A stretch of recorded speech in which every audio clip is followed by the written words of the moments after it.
Alright, I tried to record this video already and I messed up. I didn't hit record on one of my cameras. So, I'm going to try this again. I went to Yellowstone and I was only there for 8 hours. 8 hours is not enough to get the epic photography that a professional photographer wants to get. But that's all the time I had. So I'm going to tell you a little bit about that trip and other parts of my trip.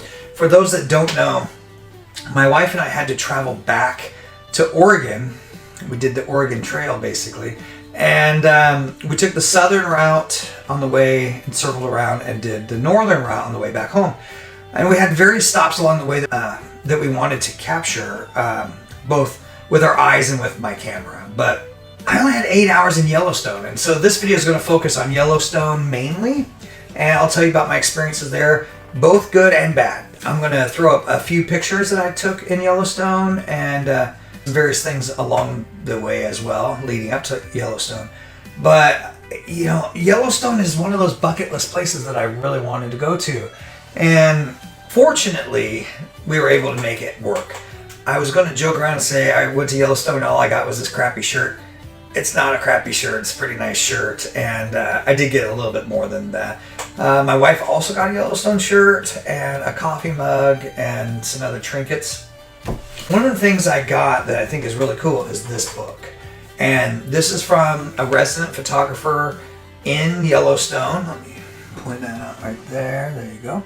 His name is David William Peterson. And on this channel, a lot of times I'll review books or I'll review photographers. I'm not going to do either. I'm just going to mention it. But I got to meet him in person. Really super nice guy. And he personalized the book to me. It says, May 2025. Nice to meet you, Greg. Come back and shoot this place, David. He wrote because he knows I didn't get to really spend much time here. And he said his first time there, he didn't see anything the first day that he was there. I was only there for 8 hours. So I do feel fortunate that I did get what I did get, but I do wish that I could have shot more and had a broader experience. I did see some really cool stuff. Got to see some buffalo. I got to see some elk. I got to see a forked horn elk. I know they call deer forked horn. I don't know if elk is also called a forked horn, but basically a young elk with just short horns. He is solo. He was a buck that was solo, and so I felt fortunate enough to get that. I'll throw that up on screen. Got to capture some of the geyser, Old Faithful, and got to see a land that I just didn't get to see much of. But I did have some things that I wanted to see that I didn't get to see. I wanted to see a moose. I've never seen a moose in the wild. I've seen them at parks and I've seen them at zoos and stuff, but I haven't seen a moose out in the wild. That was on my bucket list. And then bears. I wanted to see some grizzly bears or other types of bears. And I know that there's a lot of bears in Yellowstone, but I didn't get a chance to see them. Funny enough, there is a photographer that lives here in Florida that happened to be in Yellowstone at the same time as me, but he was there for like a week or two. And I see on his Facebook and everything that he's getting to see all the things that I didn't get to see. Bless his heart. Anyway, I did get to see some cool stuff though. I got some cool buffalo shots. I'll throw some of those up here. And I got, like I said, the elk. I got some birds and a couple other little things. Like I said, I got Old Faithful and stuff like that.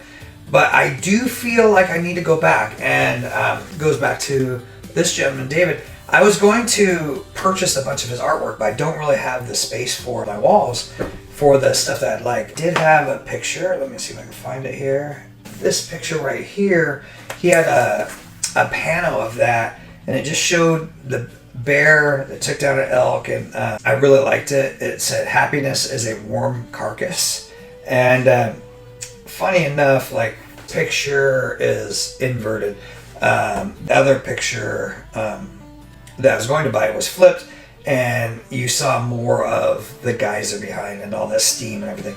And apparently this bear, and he has a whole video on YouTube about this, this bear took down this elk and then kind of warmed it up at the geyser and ate it over the next couple of days or whatever. He does have some graphic pictures in the book and in his video about it. there's a lot of other stuff in this book. It's got a lot of the stuff that I would have loved to get. He's got Old Faithful going off. I did get a picture of that, and I'll throw that up here of mine.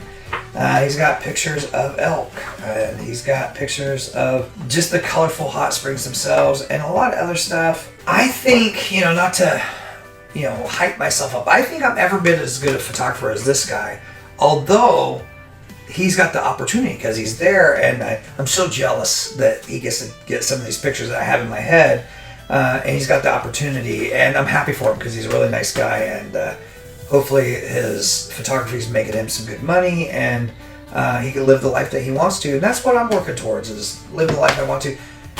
David was super cool. Mentioned that he'd love me to do a review on his book and everything, and his YouTube channel. I'm not going to do that on this video. I might do that in a subsequent video, but I will say this book was worth every penny. It was about $25, and it's got some great artwork, some great stories in it, and it makes me want to go back to get some of these rich pictures of my own, with my own vision. Really cool to meet him and his wife. They were very gracious with me, and that made the short time in Yellowstone that much better, because I at least know that there's other photographers that are capturing some really cool stuff, and it makes me want to go back. And he said, come back and shoot, and I'm going to. Maybe like in October or something when it's cold in winter time. We'll see. What else happened on my trip? My wife and I slept in our truck most of the time. When we were back in Oregon, my best friend my whole life, him and I had lost touch a little bit, and for various reasons, which I won't get into here, but we hadn't talked for nearly 2 years, and I was able to reconnect with him, and he had me sleeping in his RV instead of me sleeping in my tent on my truck, which was nice, and he helped me restore my house, which was a whole other feat in itself. Unfortunately, my tenants really damaged my house, and I needed some help, so I gotta throw out the thanks to Rick for that, helping me. I'd probably still be there right now working on it if he wasn't stepping up and helping out. My wife and I got to see a bunch of other stuff, which we'll talk about in other videos, but we went to Utah, we went through Texas, we went through a good 20 states, maybe more, and there was unique stuff in each state. I tried to take pictures where I could, but I also did all the driving, so that makes it a little hard to just stop all the time and make progress on your trip. So I took out my camera in important places, and I shot some really cool stuff. Hopefully I could bring up some behind the scenes footage of us in some of these places like Yellowstone and Badlands and the Arches National Park and so on and so forth. I think I have some footage that I did on my Ray-Ban Meta glasses, which if you don't have a pair of those, I highly recommend getting them. They made shooting some BTS very nice, and I also freed up my hands to hold my regular camera, which is nice. Anyway, that's the gist of it. I literally spent 8 hours in Yellowstone. A lot of that is driving around and kind of seeing what you can see. I was recommended by my friend Rick to go check out the lodge, and that's where I actually, luckily enough, was able to meet David, the photographer, and his wife, and they signed my book and were really great to talk to, and where I bought this shirt, and my wife got some little trinkets and whatnot. But outside Old Faithful Lodge is obviously Old Faithful, and I was able to get some footage of that, and I didn't do it with my professional gear. And this is one of those things that I think that you really are lucky in today's age that our cell phones can capture what they can capture, because the geyser goes off at like every 90 minutes or so, give or take 10 minutes, either way. And so when I went into the lodge, I didn't bring my camera gear with me because I knew I was going to be purchasing some stuff and getting some food and whatnot. And then the geyser was going to go off in like 15 minutes or so. So I didn't have time to go get my gear and maybe miss seeing Old Faithful. So I just used my iPhone. And let me tell you, I'm grateful that technology has advanced the way it has, because you can get some really good photos and video with your iPhone that would rival my mirrorless setup. If I didn't tell you one way or the other, you wouldn't know. I didn't even use my glasses because I didn't wear them into the lodge. My wife wore hers. She said that it kind of threw her off a little bit because she looked at some of the footage and it was, because the camera's on one side, you know, it was not centered where she wanted it to be. Easy enough to kind of blow it up and center it, but you know, when you're looking through your glasses, you don't know what you're seeing. What you think it's right what you see right in front of you, but the way they have them tilted, it's actually slightly to the left or right, whatever. You may have to recrop things to get it the look that you wanted, but it's going to be close. I'm really happy with my glasses. My buddy Thor bought me some just before I left for that trip, so I used them a lot, but I didn't use them when I recorded stuff for Old Faithful. All I had was my iPhone, and like I said, I got some footage of the buffalo, I got some footage of just us doing our thing, and we really had a good time on the trip. It was exhausting, and I don't recommend anybody going as hard as we did, because we literally, in a couple of weeks, we drove from Florida to Oregon, which is over 3,000 miles. We stayed in Oregon for almost 2 weeks because of all the work that we had to do on our house. And then we made it back, you know, like 5 days. So I think we made it there in 4 or 5 days. We had to work on our house a whole ton. And then we had to drive back. And I made it back in 5 days, which is way too fast to drive.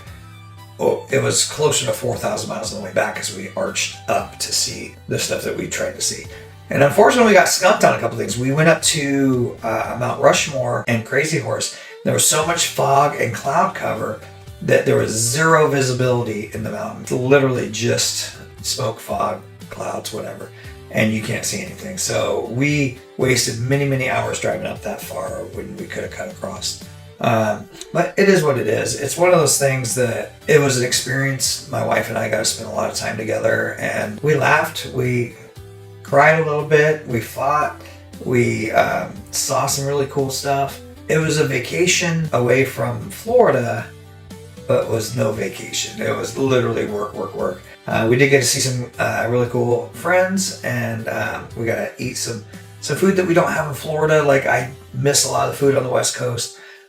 Really, that was good. But the overall trip was not a vacation, even though we did some vacation type stuff. We went up to Yellowstone. We went up to the Grand Tetons. We went to Utah, to the Arches National Park. We went to parts of Texas that we hadn't been to before. We went all over, and we saw a lot of stuff. And it made us want to see some of that stuff further, but in a direct vacation. Not like, okay, let's do this super round road trip and try and squeeze in a million things. Now we'd like to narrow it down and see a million things in one place. So that's the gist of our vacation. I'm going to throw a bunch of stuff up here, and I'm going to throw up David's information for this book here. It's amazing. His artwork and prints are great. I will do an actual review on this in the future. And I'm just thankful to be home, but I'm also very, very thankful to see the things that I got to see. And I hope my house sells and I can fly to some of these locations and actually spend some quality time being a photographer instead of a photographer that's trying to get a million things in on a work trip. So anyway, that's it. I'm going to tune out. I hope that you guys are doing amazing, and I am back. Stay tuned. I'm going to do a lot of videos from here on out. And yeah, here I am.